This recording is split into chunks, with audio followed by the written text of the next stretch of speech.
Going back to Consulate, and we are making big changes to it. This is one of our oldest maps. We had to rebuild it from the ground up. The way that the bomb sites behave, the variety in the ways that you can attack it or defend it.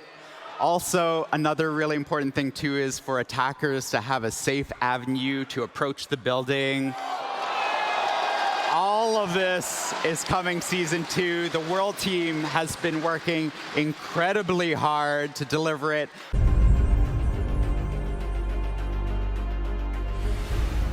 So on Siege, we have a problem where a lot of players are using these little widgets called input spoofing devices, and they allow you to play with a keyboard and mouse on console. Now, along with toxicity and cheating, this is one of the biggest complaints that we get from our community. And we heard you, we agree. It feels really unfair to play against other players when you have such a disadvantage. So this is a problem that all console shooters have, especially the competitive ones. And there hasn't really been a reliable solution for this yet. In fact, the devices they're using are specifically designed to be undetectable. We wanted to build our own system that would sniff out mouse and keyboard players on console so that we could build a better picture of exactly who is using these devices. And we called that system Mousetrap.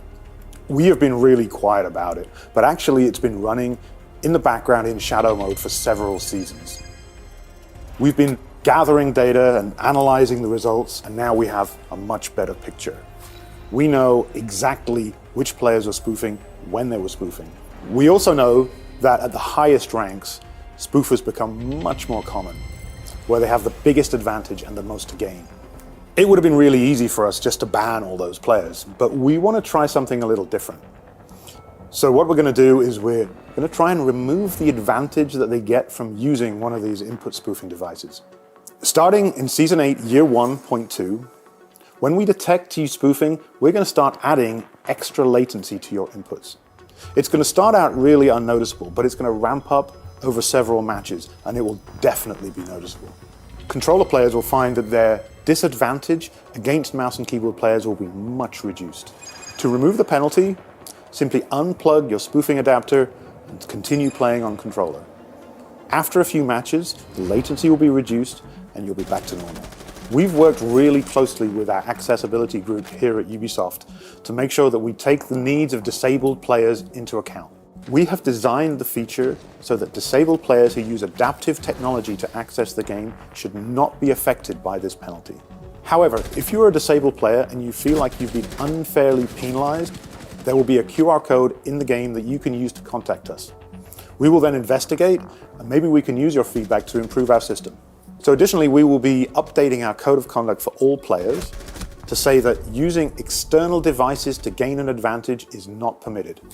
I want to mention that this is an experimental solution. Nobody in the industry has solved this problem yet. We are trying something new, but it's not the final iteration. We intend to keep monitoring the data, to update our detection system, and to continue to tune the penalties. It's an evolving situation. We are committed to continuing to work on it to improve the fairness of Siege. Mousetrap will be coming Year 8, Season 1.2. They have been welcomed into SAID welcome mat, and then they're stranded and stuck. Well, again, about empowering both sides of the fight here, players will be able to get themselves up. The catch here is that when we talk about making any changes like this to try to remove frustration, we want to make sure that we're empowering both sides. So in this case, Frost will actually be able to track you down because you will not be able to sprint, you will leave a blood trail, and those defenders will still be able to get you. How it works exactly? Yeah, so you actually can take it and deploy it onto the floor, and when you do, it'll actually expand fairly far out. It'll cover a doorway, but much bigger beyond that. And again, it stops any observation tool from being able to see through it. All right, sounds pretty cool. Now, for this, which defenders, which operators are going to be targeted for this, Alex? So you can see it here. The drone can't see through the blocker, and that works great with operators like Maestro, who can zap a drone that doesn't know it's on the other side, or for an operator like Mozzie, who can be waiting on the other side of an observation blocker and then pounce on it and capture it. Working on these kind of synergies means that these defenders will make good use of the observation blocker. All right. This idea where right now you're hip firing and you're missing every shot, or you hip fire and get that lucky headshot, again, doesn't feel very good on either side of that shield. So we're looking into that and adjusting everything. In the case, we're actually bringing the gun in behind the shield. So that's going to make you more defended and more able to work with your team better, reload behind the shield, and also turn your head.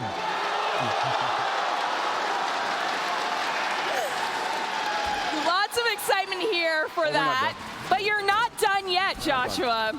So any adjustment we do to any operator or gadget, we have to think about both sides of that fight. So yes, this is making shields a force to be reckoned with, but when you face a shield, you will have more tools in your arsenal to be able to handle it. So at both sides, you can be confident, but I recommend you keep them at range. In Season 1, we're bringing Beginner Challenges, a new progression tool for newcomers which allows them to learn how to play Siege, as well as unlock operators as they play. In Season 2, we're going to be bringing the aiming lane to the shooting range. You'll be able to customize the speed, the movement, the quantity of targets, as well as advanced techniques such as headshots only. In Season 3, we'll be bringing brand new playable tutorials. Each one of these maps will allow the players to learn a different element of Siege, whether it's basics like destruction or verticality, droning and rappelling, reinforcements and barricades. We reward 10 new ops for players upon completion of those tutorials. 5 on attack, 5 on defense.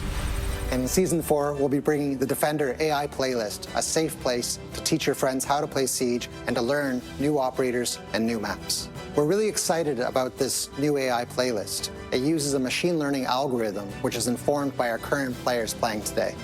In this playlist, you'll play as an attacker against a Defender AI. The next steps for us afterwards would be to add the Attacker AI playlist in a future update. Alex, I'm talking gadgets. Yeah, gadget interaction. This is a system that hasn't changed in a long time. This is when you deploy a gadget, when you pick it up, when you throw it. We're looking at improving this, specifically starting with the gadget pickup and the diffuser pickup to make sure it's a lot more reliable and a lot less frustrating for players. Beyond that, in year 8, we're looking at gadget deployment. You have deployable shields. You have that little dance of trying to get it in the right spot. We want to make sure that's a better experience for players. Now with that, we quickly touched on the quick match rework. So how are we going to really get this to work to help us get into games faster and make that more smooth? So ultimately, it comes down to the fact that quick match is played differently on the servers, and there is some frustration around how it's played. It's trying to remove that frustration and making it a more fun experience for people just to be able to jump into and have that slightly less competitive nature, but still keep the entire core of Siege there, speed things up, get you into the action more, really just get the reps in, the muscle memory. It all comes down to that. Get the muscle memory in. It's kind of like going to the gym, if you will. Au niveau de la sécurité, un autre point très important, le Privacy Mode. Nous avons mis en place une initiative sur PC afin de mieux protéger nos content creators, mais aussi tous nos joueurs au sein de Rainbow Six Siege. Et je suis très heureux de vous annoncer que nous allons mettre en place cette solution sur console afin d'avoir une protection qui soit optimale et transversale pour tous. So we talked about permanent arcade in year 7. It is coming, season 2. This is a permanent space where you can try out all of the different arcades that we have in the game. And when it launches, we'll probably add a little extra to it as well. Ooh. The mystery, the teases. How is Defender AI Playlist going to create that opportunity for them to learn? So that's right. The Defender AI playlist is coming out really targeting the beginner players because let's be honest, regardless of the rework we're working on for Quick Match, y'all are scary in some of those lobbies. So it's important that we give people a place that they can go in, start learning the base of the Siege and experience the game. And for this, like, how does it work exactly? Because this isn't just like your typical bot experience. That's right. As Chris mentioned, these are actually AI, machine-learned AI, which essentially we're feeding them player data, which means they react and act as they should. They'll go ahead and set up a site and reinforce it in a default setup that makes sense. They'll open up rotations. They'll place gadgets where you'd expect to find them.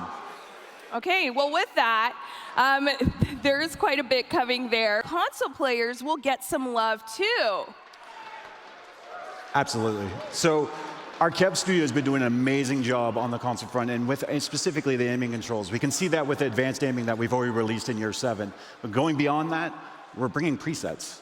So multiple presets that allow you to play the game differently and have more control. But going beyond that, full controller remap.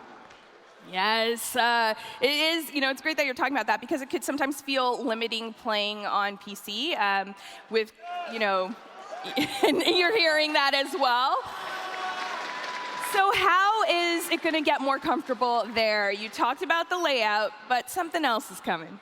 Well, ultimately, when we're talking about remapping these controls, it's to give our players the same control that their PC counterparts have as far as that goes. For example, if you play on console, you can't lean without ADSing. Well, you can potentially do that with the way you set up your controls and with those presets. Additionally, if you're ever in a really heated moment and you go to ADS and then you go to lean to the right, sometimes you pop that melee out instead and then you just win that, lose that fight. So ultimately, removing that frustration, giving you the control to customize the game so you can be as competitive as you want to be.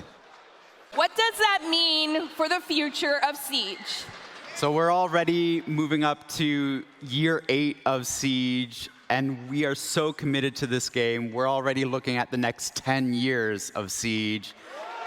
We know all of you have invested so much time, so much love into this game that we will not abandon it. We are here to stay, and we love you all.